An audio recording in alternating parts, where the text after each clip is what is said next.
അപ്പോ കളി കാര്യത്തിലേക്ക് കടന്നിരിക്കുന്നു. അതായത് ആർ സിക്കെതിരെയുള്ള ഭൂമി കുംഭകോണ വാർത്ത, മറ്റൊരു സൈഡിൽ റിപ്പോർട്ടർ ചാനലിനെതിരെയുള്ള മെസ്സി വാർത്ത. അപ്പോൾ ഇതുമായിട്ട് ബന്ധപ്പെട്ട് ആരംഭിച്ച നിയമയുദ്ധത്തെക്കുറിച്ച് നിങ്ങൾ എല്ലാവരും അറിഞ്ഞിട്ടുണ്ടാവും. ഇതില് നമ്മൾ ചർച്ച ചെയ്യുന്നത് മാന്യൻ ആര്, മാനനഷ്ടം ആർക്ക് എന്നുള്ളതിനെ കുറിച്ചാണ്. നമസ്കാരം. നിങ്ങൾ എല്ലാവരും അറിഞ്ഞിട്ടുണ്ടാവും, എല്ലാവരും മരംമുറി ചാനൽ എന്ന് പറഞ്ഞുകൊണ്ടിരിക്കുന്ന റിപ്പോർട്ടർ ചാനലും BJP സംസ്ഥാന അധ്യക്ഷനായിട്ടിരിക്കുന്ന രാജീവ് ചന്ദ്രശേഖറും തമ്മിലുള്ള നിയമയുദ്ധത്തിന് തുടക്കമിട്ടിരിക്കുന്നു എന്നുള്ള വാർത്ത. അപ്പോൾ നിങ്ങൾ എല്ലാവരും വിചാരിക്കുന്നുണ്ടാവും, രാജീവ് ചന്ദ്രശേഖറിനെതിരെ കർണാടകയിലുള്ള ഒരു ഭൂമി ഇടപാടുമായിട്ട് ബന്ധപ്പെട്ട് ഭൂമി കുംഭകോണം എന്നുള്ള തലക്കെട്ടോടുകൂടി റിപ്പോർട്ടർ ചാനൽ മാത്രം കൊടുത്ത, പ്രത്യേകം ശ്രദ്ധിക്കണം, റിപ്പോർട്ടർ ചാനൽ മാത്രം കൊടുത്ത വാർത്തയ്ക്കെതിരെ RC അതായത് രാജീവ് ചന്ദ്രശേഖർ കൊടുത്ത മാനനഷ്ട കേസായിരിക്കും ചർച്ചാ വിഷയം എന്ന്. എന്നാലല്ല, റിപ്പോർട്ടർ ചാനല് RCക്കെതിരെയും കൊടുത്തിട്ടുണ്ട് ഒരു മാനനഷ്ട കേസ്. അതധികം ആരും അറിഞ്ഞിട്ടുണ്ടാവില്ല. കാരണം ആ വാർത്ത റിപ്പോർട്ടറിൽ മാത്രമേ കാണാൻ പറ്റത്തുള്ളൂ. ഇനി ഈ മാനനഷ്ട കേസ് അങ്ങോട്ടും ഇങ്ങോട്ടും കൊടുക്കാനുണ്ടായ സാഹചര്യം അതെല്ലാവർക്കും അറിയാവുന്നതാണ്. എന്നാലും അതിന്റെ ചില പ്രധാന ഭാഗങ്ങൾ പറഞ്ഞു പോകാതെ മുന്നോട്ട് പോകാൻ പറ്റില്ല. അതായത് RCക്കെതിരെ ഭൂമി കുംഭകോണം എന്ന് പറഞ്ഞ് ഒരു വാർത്ത, ആ വാർത്ത റിപ്പോർട്ടർ ചാനലിൽ വന്നപ്പോൾ തന്നെ ഈ BPL എന്ന് പറയുന്ന കമ്പനി ഔദ്യോഗികമായിട്ട് ഒരു വാർത്താക്കുറിപ്പിറക്കി. ഇങ്ങനെയുള്ള ഒരു സംഭവം സുപ്രീം കോടതി വരെ കഴമ്പില്ല എന്ന് പറഞ്ഞ് വർഷങ്ങൾക്ക് മുൻപ് തള്ളിയ കേസാണ്. മാത്രമല്ല RCക്ക് BPL എന്ന് പറയുന്ന കമ്പനിയുമായിട്ട് യാതൊരു ബന്ധവുമില്ല, ഈ ഭൂമി ഇടപാടിലും യാതൊരു ബന്ധവുമില്ല എന്നുള്ളതായിരുന്നു അവരുടെ വാർത്താക്കുറിപ്പിൽ കൃത്യമായിട്ട് പറഞ്ഞിരുന്നത്. അതുകൊണ്ട് തന്നെ ഈ റിപ്പോർട്ടറിന്റെ ന്യൂസും കണ്ടിട്ട് എടുത്തു ചാടി മറ്റ് ചാനലുകൾ ഒന്നും തന്നെ ഈ വാർത്ത ഏറ്റെടുത്തില്ല. പത്രസമ്മേളനം വിളിച്ചപ്പോഴും RC വളരെ ചുരുങ്ങിയ വാക്കുകളിൽ ആ വാർത്തയിൽ കഴമ്പില്ല എന്ന് മാധ്യമങ്ങളെ അറിയിക്കുകയും ചെയ്തിട്ടുണ്ടായിരുന്നു. എന്നിട്ടും റിപ്പോർട്ടർ ചാനൽ ഈ വാർത്ത പ്രസിദ്ധീകരിക്കുന്നത് നിർത്തിയില്ല. അവിടെയാണ് പ്രശ്നം. ക്ഷമിക്കാവുന്ന അത്രയും RC ക്ഷമിച്ചു, എന്നിട്ടും റിപ്പോർട്ടർ ചാനൽ നെകളിപ്പ് തുടർന്നുകൊണ്ടേയിരുന്നു. അതുകൊണ്ട് തന്നെ രാജീവ് ചന്ദ്രശേഖർ റിപ്പോർട്ടർ ചാനലിനെതിരെ, അതായത് അതിന്റെ മാനേജിംഗ് ഡയറക്ടർ ആയിട്ടുള്ള ആൻഡോ അഗസ്റ്റിൻ, പിന്നെ സ്മൃതി പരുത്തിക്കാട്, അങ്ങനെയുള്ള കുറച്ച് റിപ്പോർട്ടർമാർക്കെതിരെയും കൂടി മാനനഷ്ടത്തിന് വക്കീൽ നോട്ടീസ് അയച്ചു. അതാണ് യഥാർത്ഥത്തിൽ സംഭവിച്ചിരിക്കുന്നത്. അതായത് മുംബൈ ആസ്ഥാനമാക്കി പ്രവർത്തിക്കുന്ന RHP പാർട്ട്നേഴ്സ് എന്ന് പറയുന്ന ഒരു നിയമ സ്ഥാപനം വഴിയാണ് നോട്ടീസ് അയച്ചിരിക്കുന്നത്. അതായത് 100 കോടി രൂപയ്ക്കുള്ള മാനനഷ്ട കേസാണ് ഫയൽ ചെയ്തിരിക്കുന്നത്. ഒപ്പം 7 ദിവസത്തിനകം ഈ വ്യാജ വാർത്ത പിൻവലിച്ച് മാപ്പ് പറയണം എന്നുള്ളതാണ് നോട്ടീസിൽ കാണിച്ചിരിക്കുന്നത്. അപ്പോൾ RCയുടെ കാര്യത്തിൽ അദ്ദേഹം ആദ്യം ക്ഷമിച്ചു, വാർത്താ സമ്മേളനത്തിൽ വ്യക്തമായിട്ട് പറഞ്ഞു ഈ പ്രചരണത്തിൽ കഴമ്പില്ല എന്ന്. BPL കമ്പനിയും വാർത്താക്കുറിപ്പ് ഇറക്കി. അവസാനം മാനനഷ്ട കേസിലേക്ക് കാര്യങ്ങൾ എത്തി. അതാണ് യഥാർത്ഥത്തിൽ സംഭവിച്ചിരിക്കുന്നത്.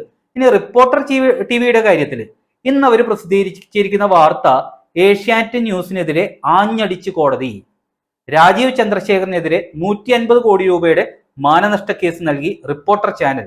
ഇതാണ് അവരുടെ തലക്കെട്ട്, അതായത് വാർത്ത. സത്യത്തില് ഇതുപോലെയുള്ള സാഹചര്യങ്ങളിൽ ആദ്യം വക്കീൽ നോട്ടീസ് അയക്കുക എന്നുള്ളതാണ് ഒരു രീതി. അത് അവർ ചെയ്തിട്ടുണ്ടാവാം. ഇനി കോടതിയിൽ സംഭവിച്ചിരിക്കുന്നത് എന്താണെന്ന് കൂടി നിങ്ങൾ അറിയണം. അതായത് ഇവര് പറഞ്ഞ പോലെ RCക്കെതിരെയല്ല കേസ്, ഏഷ്യാനെറ്റിനെതിരെയാണ്. കാരണം RC വെഞ്ചർ ക്യാപിറ്റൽ മോഡലിലാണ് ഏഷ്യാനെറ്റിൽ ഇൻവെസ്റ്റ് ചെയ്തിരിക്കുന്നത്. അതായത് ഡയറക്ടർ ബോർഡിൽ ഒന്നുമില്ല, അതിന്റെ നടത്തിപ്പിൽ നേരിട്ട് ഇടപെടുന്നുമില്ല. ഫ്രാങ്ക്, നീരജ് കോഹ്ലി, പിന്നെ അപ്പാച്ചു നയകണ്ട എന്നുള്ള 3 പേരുകളാണ് ഈ കമ്പനിയുടെ രേഖകളിൽ നോക്കുമ്പോൾ നമുക്ക് കാണാൻ സാധിക്കുന്നത്. ഇനി RC ആണെങ്കിൽ അവസാനമായിട്ട് ഡയറക്ടർ ബോർഡിൽ ഉണ്ടായിരുന്നത് 2013-ലാണ്. അപ്പോൾ വീണ്ടും ആവശ്യമില്ലാത്തടത്ത് RCയുടെ പേര് ഇവര് വലിച്ചിഴച്ചിരിക്കുന്നു. ഇനി കേസ് ഏഷ്യാനെറ്റിനെതിരെ മാത്രമല്ല, Google, insta, Meta, Facebook, X, കൂടാതെ മലയാളത്തിലെ കുറച്ച് സാറ്റലൈറ്റ് ചാനലുകളും ഉണ്ട് ഡിഫൻഡന്റ് സ്ഥാനത്ത്. അതില് ഏഷ്യാനെറ്റിനെതിരെ മാത്രമാണ് എന്നാണ് ഇവര് വാർത്തയിൽ പ്രത്യേകമായിട്ട് പറയുന്നത്. അതായത് മറ്റുള്ളവരുടെ പേരൊന്നും പറയുന്നില്ല. ഇനി ഇവർ കൊടുത്തിരിക്കുന്ന ഹർജി ഇവർക്കെതിരെ, അതായത് റിപ്പോർട്ടർ ചാനലിനെതിരെ മാനഹാനി ഉണ്ടാക്കുന്ന രീതിയിലുള്ള വാർത്തകൾ ചെയ്യുന്നതിനെതിരെ ഒരു ഇൻജങ്ഷൻ ഓർഡർ ഇറക്കണം എന്നുള്ളതാണ്.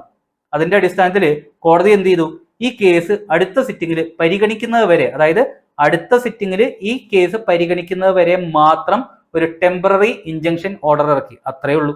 അതായത് ഇവരൊക്കെ വാർത്തകളുടെ ലിങ്കുകൾ പൊതുജനത്തിന് കിട്ടാത്ത രീതിയിലാക്കണം. അല്ലാതെ ഇവര് പറയുന്ന പോലെ കോടതിയുടെ ആഞ്ഞടിയോ ഏഷ്യാനെറ്റിനെ നിശിതമായിട്ട് വിമർശിച്ചതോ ഒന്നുമല്ല കോടതിയിൽ സംഭവിച്ചിരിക്കുന്നത്. കോടതിയുടെ ഒരു സ്വാഭാവിക നടപടി, അത്രയേ ഉള്ളൂ. അതായത് കോടതിയുടെ അന്തിമ വിധിയൊന്നുമല്ല ഇത് എന്ന് സാരം.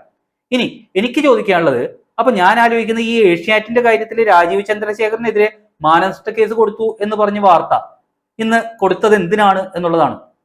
അതായത് എനിക്ക് എത്ര ആലോചിച്ചിട്ട് മനസ്സിലാവുന്നില്ല. പിന്നെ റിപ്പോർട്ടറിനോട് എനിക്ക് പറയാനുള്ളത്, ഇതിന്റെ സത്യാവസ്ഥ കേരളത്തിലെ കായിക മന്ത്രിയുടെ കൂടി സാന്നിധ്യത്തിലിരുന്ന് ഒരു വാർത്താ സമ്മേളനം വിളിച്ച് വിശദീകരിക്കാൻ ഈ ആന്റോ അഗസ്റ്റിന് എന്താണ് തടസ്സം? കേരളത്തിന്റെ പൊതുമുതലായിട്ടുള്ള കലൂർ സ്റ്റേഡിയത്തിൽ നടത്തിയ കാര്യങ്ങൾ അത് രേഖാമൂലം GCDA അധികാരികളുടെ കൂടി സാന്നിധ്യത്തിൽ വാർത്താ സമ്മേളനം നടത്തി ജനങ്ങളെ ബോധിപ്പിക്കാൻ എന്താണ് ഈ ആന്റോ അഗസ്റ്റിന് തടസ്സം? ഇത്രയും ചെയ്താൽ ആരെങ്കിലും നിങ്ങളുടെ മേൽ കുതിര കയറാൻ വരുമോ?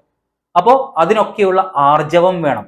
അപ്പൊ ചുരുക്കത്തില് ഇനി ജനങ്ങൾ തീരുമാനിച്ചോളൂ ആരാണ് മാന്യൻ, ആർക്കാണ് മാനനഷ്ടം സംഭവിച്ചത് എന്ന്. കാരണം മരംമുറി തൊട്ട് ഇങ്ങോട്ട് അഗസ്റ്റിൻ സഹോദരന്മാരുടെ ചരിത്രവും നിങ്ങൾക്കറിയാം. BPL മുതൽ ഇങ്ങോട്ട് രാജീവ് ചന്ദ്രശേഖരന്റെ ചരിത്രവും നിങ്ങൾക്കറിയാം. എനിക്ക് ഇത്രയൊക്കെ വിവരങ്ങൾ തരാൻ പറ്റത്തുള്ളൂ. പിന്നെ കലൂർ സ്റ്റേഡിയം റിപ്പോർട്ടർ ചാനൽ വിശദീകരണം നൽകിയില്ലെങ്കിൽ അതിന്റെ വിശദീകരണം GCDAയുടെ കയ്യിൽ നിന്ന് വാങ്ങാൻ ഇവിടുത്തെ മാധ്യമങ്ങൾക്ക് നന്നായിട്ട് അറിയാം. ഇന്നലെ മുഖ്യമന്ത്രിയും സ്റ്റേഡിയത്തെ സംബന്ധിച്ച് ചില ഉറപ്പുകളൊക്കെ വാർത്താ സമ്മേളനത്തിൽ വെച്ച് തന്നിട്ടുണ്ടായിരുന്നു. മാത്രമല്ല മെസ്സിയെ കുറിച്ചുള്ള വാർത്ത അത് കായിക മന്ത്രിയിൽ നിന്നും മാധ്യമങ്ങൾ എടുത്തോളും. എന്നിട്ട് അവര് പറഞ്ഞ കാര്യങ്ങൾ പ്രസിദ്ധീകരിക്കുമ്പോൾ അയ്യോ എന്നെ മാനം കെടുത്തുന്നേ എന്നും പറഞ്ഞ് ആരും വരരുത്.